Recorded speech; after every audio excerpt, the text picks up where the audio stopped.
मित्रांनो, आज आपण ऐकणार आहोत एका अशा महिलेची कथा जी जन्मापासून आंधळी होती, पण जेव्हा तिच्या आयुष्यावर संकट आलं तेव्हा तिने स्वतःच्या तीक्ष्ण संवेदनाच्या जोरावर असा प्रतिकार केला की तिच्या नावाचं संपूर्ण महाराष्ट्रात कौतुक सुरू झालं.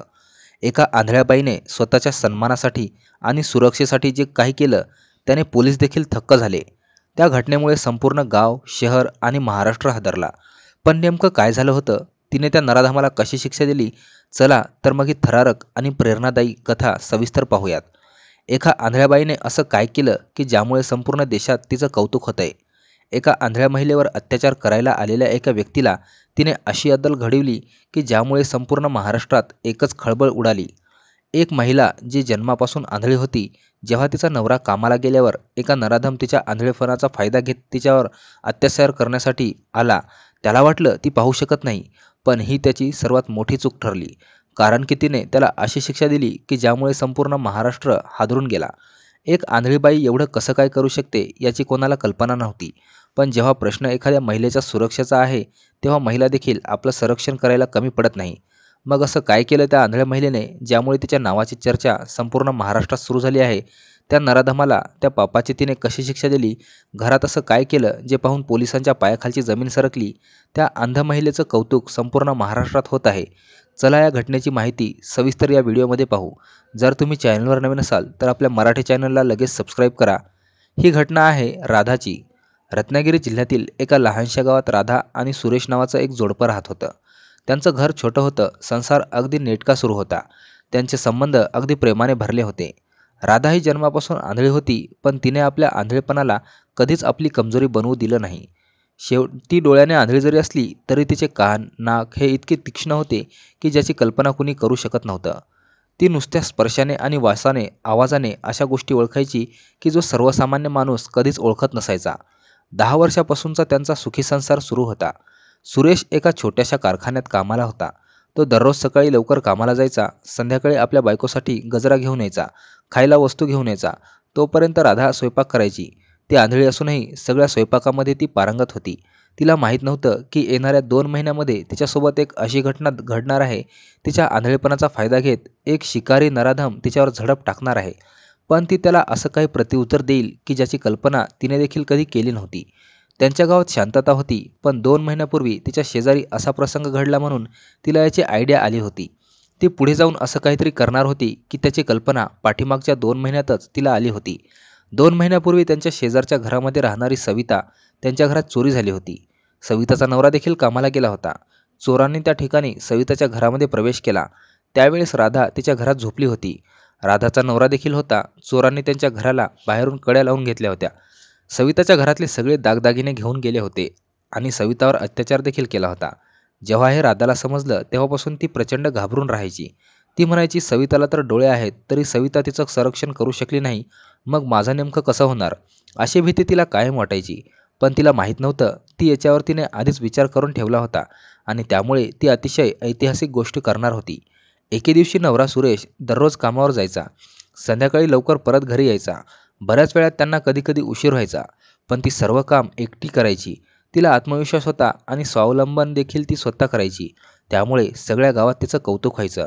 पण सगळ्यांची नजर सारखी नसते असं म्हणतात ना. त्यांच्या घराशेजारी राहणारा एक रमेश त्यांच्या एका 40शीतील पुरुष होता. तो दिसायला साधा असला तरी त्याची नजर राधावर नेहमी रोखलेली असायची.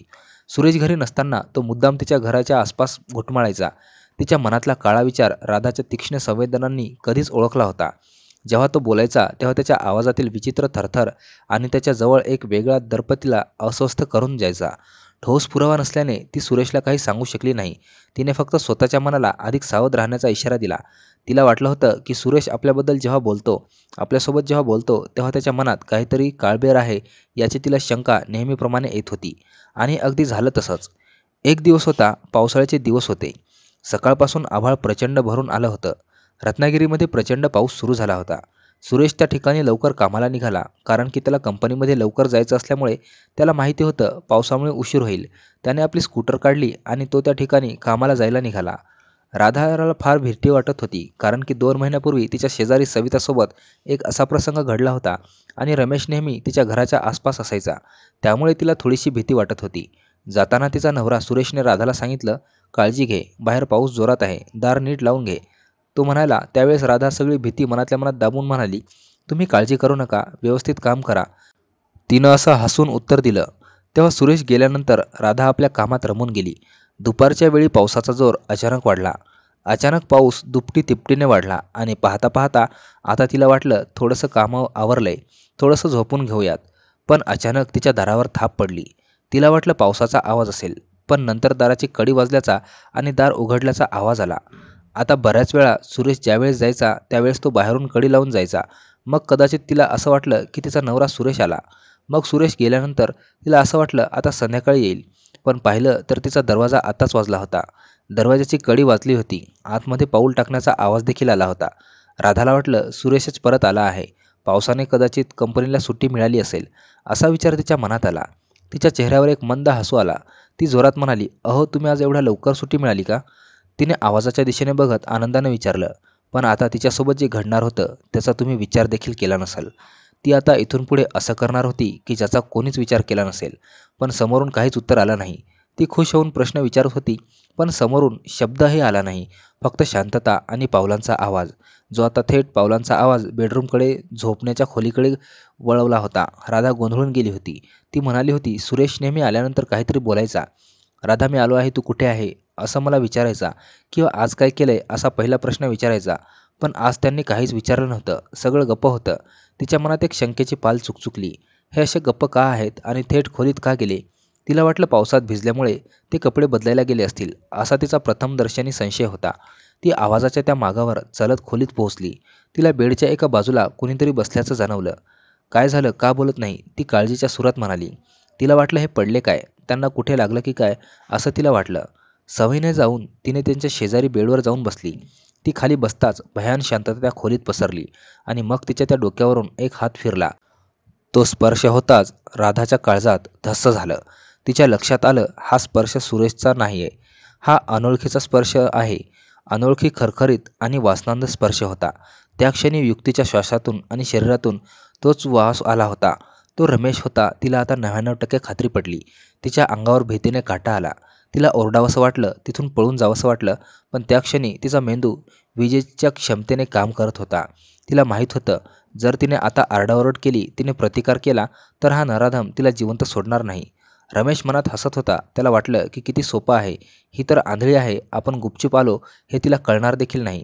आणि जर तिने कोणाला सांगितलं तर तिच्यावर कोण विश्वास ठेवणार नाही. कसं सिद्ध होणार, काय पुरावा आहे? तो तिच्या आणखीनच जवळ सरकला. पण राधाने मनात वेगळं ठरवलं होतं. तिला माहीत होतं तो रमेशला समजत नव्हतं. ती काय करणार आहे? रमेश आपल्या भोळ्या मनाने बसून राहिला. पण राधाच्या मनात तो प्लॅन ती शिजवत होती. आता असं कृत्य करणार होती. ती रमेशला आयुष्यभर अद्दल घडवणार होती. तिने शांत राहण्याचा निर्णय घेतला. पण एका शरणागती ती पत्करली नाही. एका अशा शिकारीची तिने तयारी केली. शिकारीची शिकार ती करणार होती. तिने अत्यंत शांतपणे, जणू तिला काही समजलं नाही असं ती दाखवत म्हणाली, पावसात खूप भिजलत वाटतं, थांबा, मी तुमच्यासाठी गरमागरम चहा करून आणते. तिच्या या अनअपेक्षित आणि शांत प्रक्रियेने रमेश थोडा कुटमळला. त्याला वाटलं ती खरंच त्याला सुरेश समजत आहे. त्याच्या मनातील भीती आता जवळपास नाहीशी झाली होती. तो गाफील राहिला. ठीक आहे, घेऊन ये, असं तो अधिकाऱ्याने म्हणाला. राधाला आता तो आवाज ऐकल्यानंतर 100% तिला समजलं होतं की हा तर सुरेश नाही, हा रमेश आहे. राधा शांतपणे उठली आणि स्वयंपाकघराच्या दिशेने चालू लागली. तिच्या प्रत्येक पावलाचा आवाज शांत होता. तिच्या मनात विचारांचं वादळ घुंगवत होतं. ती चहा बनवण्यासाठी जात नव्हती, तर आपले शस्त्र आणण्यासाठी जात होती. राधा स्वयंपाकघरात आली. तिचे हात थरथर कापत होते, पण तिचे मन स्थिर होते. चहा बनवण्याचा बहाणा करत 2 कप काढले. ते मुद्दाम थोडे वाजवले, जेणेकरून खोलीत बसलेला रमेश आपल्याला चहा बनवत आहे असं वाटावं. जेणेकरून खोलीत बसलेल्या रमेशला वाटावे की ती चहा बनवत आहे. मग तिने हळूच खालच्या स्टँडच्या कपात हात घातला.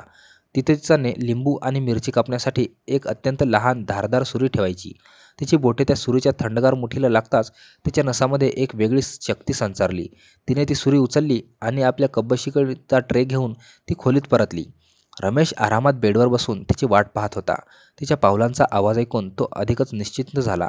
रात्र त्याच्या समोर आली आणि म्हणाली, घ्या. तिने तो चहाचा ट्रे समोर केला. रमेशने ट्रे घेण्यासाठी हात पुढे केला आणि त्याच वेळेत दुसरा हात तिला पकडण्यासाठी पुढे आणला. त्याला वाटलं आता ही आपल्या तावडीत सापडली. पण पुढच्या क्षणी जे घडलं त्याचा कधीच विचार त्याने केला नव्हता. राधाने हातातील ट्रे खाली फेकून दिला. त्याचा खळखळ आवाज आला. रमेशचे लक्ष विचलित झाले.